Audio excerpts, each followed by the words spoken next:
Extremely noisy, goes back to the 1960s, but it can surveil, it carries missiles. It's a platform, it's a very old platform, but it works. Some fighter jets waiting for us in the air, so ground-to-air threat, air-to-air threat, and then some boats trying to engage us as well. And why do the Russians do it? I mean, well, because they can, I guess. And what are they trying to achieve? Yeah, I mean, it happens, generally speaking, there's one or two of these a week. With military action. This is a testament to the level of the threat that we're facing on the eastern flank of NATO. 2 Russian jets crossed into NATO airspace with no transponders, no flight plans, and no warnings. They were flying dark, deliberately invisible, testing NATO's defenses over the Baltics.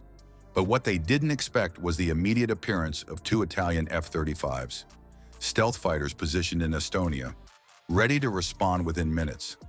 They perform this choreograph in the sky. They get close enough to take photographs of each other, and that proves the fact that we're onto them, and if this was a war, you'd have been dead 20 minutes ago. One side was flying legacy Soviet-era machines. The other was showcasing the most advanced combat jet in existence. What happens when Russia's strongest airframes suddenly find themselves face-to-face with NATO's edge? Stay with this story, because the answer is more revealing than you might think. Before we move on, I'd like to ask you a small favor. If you appreciate this content, please take a second to like this video and subscribe to the channel. Over 98% of you watch the videos without subscribing. It costs you nothing, but it makes a huge difference to us. So did you click the subscribe button? Great, thank you so much. Now back to the video. Why would Russian pilots shut off transponders and push into monitored skies without a trace of identification? The answer lies in a dangerous method known as dark flight. By cutting off electronic signals, military crews avoid detection by civilian air traffic control, slip across borders without clearance, and create confusion that forces NATO into immediate action. It is a high-stakes game where the risks to civilian aircraft are as real as the intelligence benefits Russia hopes to gain. It's a sort of game. It's not terribly important, but one of these days it might turn out to be important. And it's always dangerous. I mean, these things fly with their transponders turned off. On this occasion, 2 jets lifted from Kaliningrad, an Su-24M strike bomber and an Su-27 fighter. Moments later, as they reached the Baltic skies, they vanished from radar coverage used by commercial flight controllers.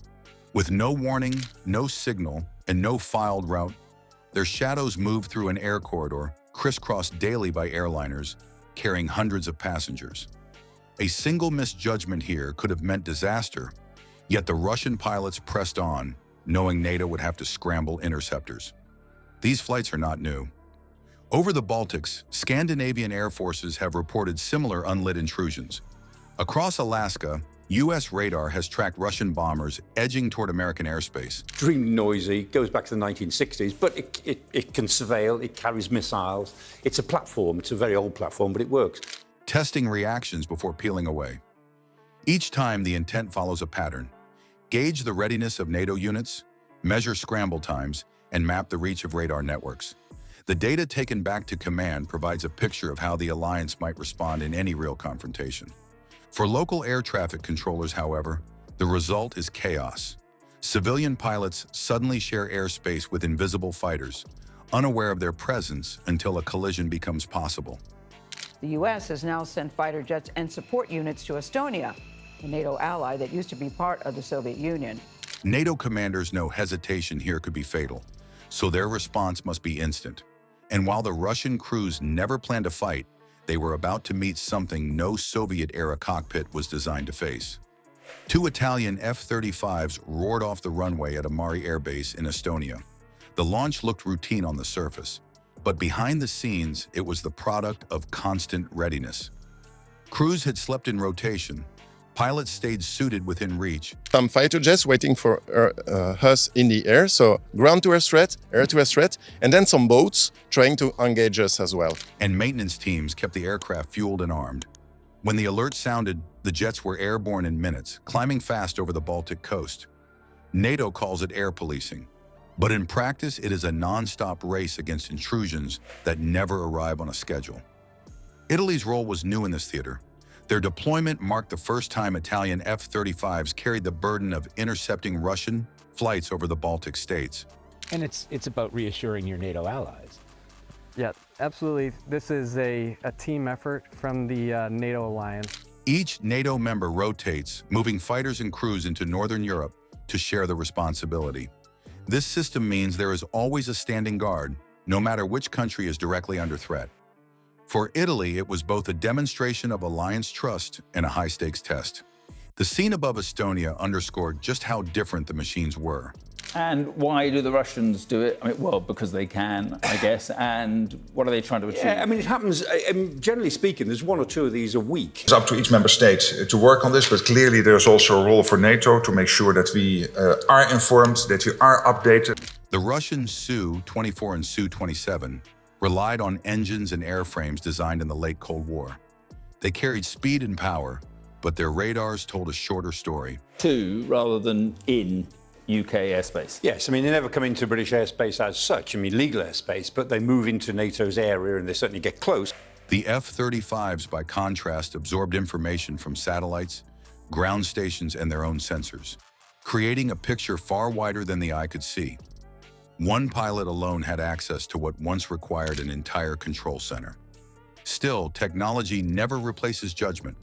The Italian crews approached carefully, visible but silent, careful not to inflame. Their orders were to secure the airspace and shield nearby civilian traffic. Escalation was the trap they needed to avoid. As the distance closed, the Russian aircraft faced a choice: press deeper, risk shadowing from a jet they could barely track, or turn back before crossing further.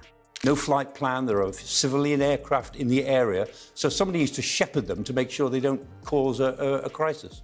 With military action, this is a testament to the level of the threat that we're facing on the eastern flank of NATO.